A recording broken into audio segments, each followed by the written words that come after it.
This is a King A.D.S. music production.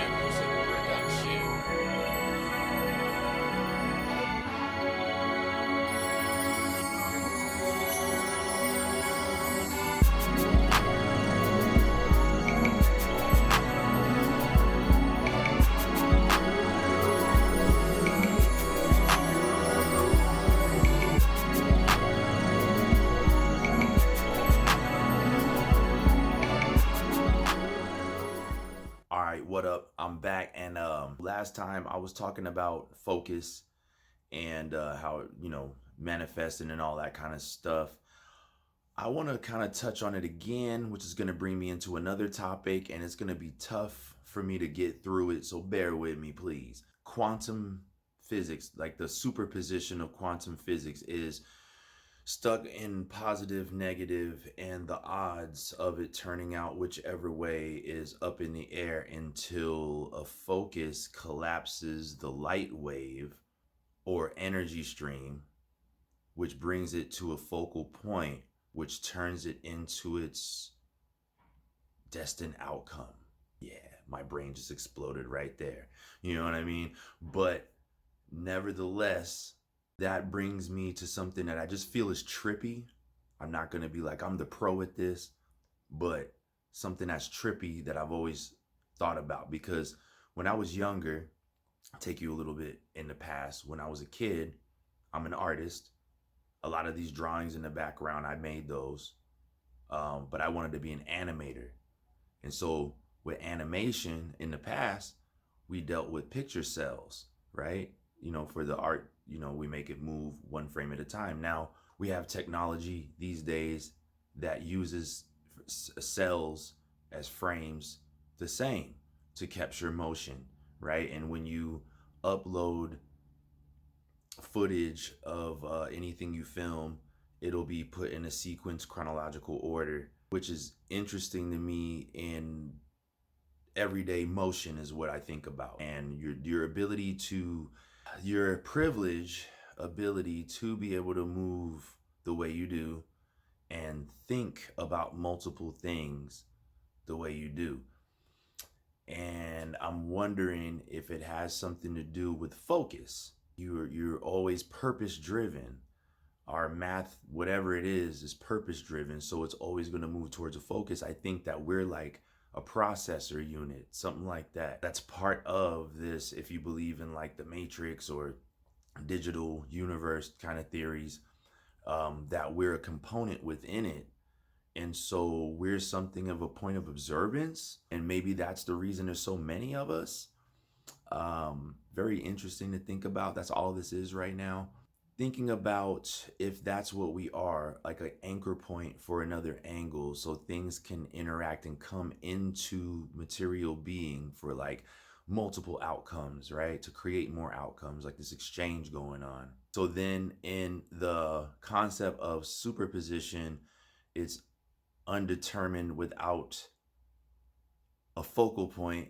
So we're the difference, right? We're the interactive points. Everything that's living is an interactive point. So that may be the reason that we're able to move. I know this is weird. It feels like it goes in circles, but I think that's kind of how it is. It's going to be something trippy like that. So I call it interactive thought cascade.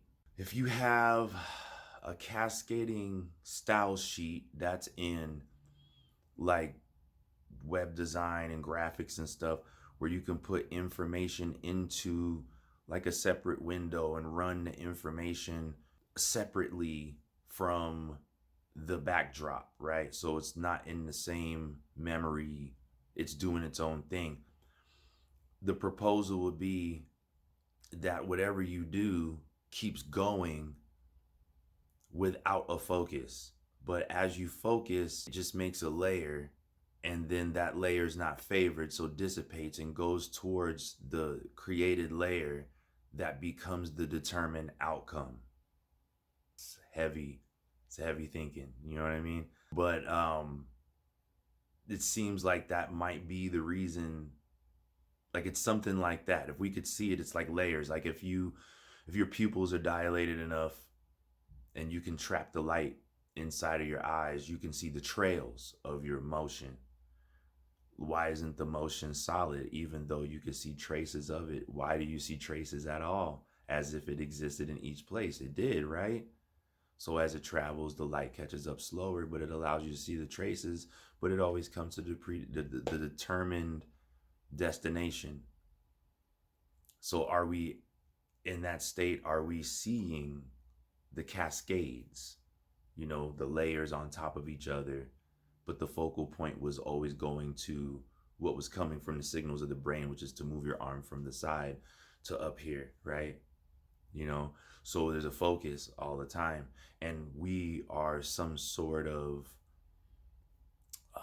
source for that, like a you know what I mean, like we give that off, like that's what we, like some sort of a crystal, like, oh, that's interesting too, because another weird thing is that it's said that there's crystalline components in your flesh, in your hair, and in your flesh, that you have crystalline component inside of there, like a silicate or something like that. So I thought that was interesting too. So if that's the case, and we live in the Roy G. Biv spectrum, and all we're doing is reflecting our atmosphere and the elements that go into it, and our eyes are just receptors that are picking up those light wave frequencies that are interpreting the colors to us, but it's really reactions of chemicals and molecules, light, different waves, basically vibrations.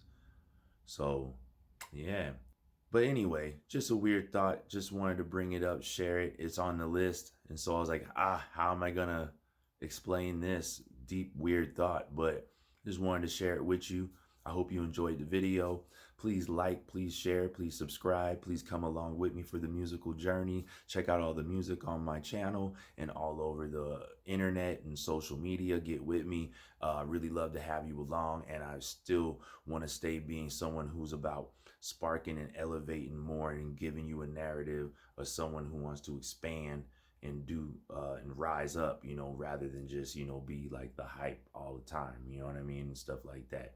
And there's many sides to an individual. I also know this too, but we're all amazing people, and I want you to keep shining, keep rising, stay strong.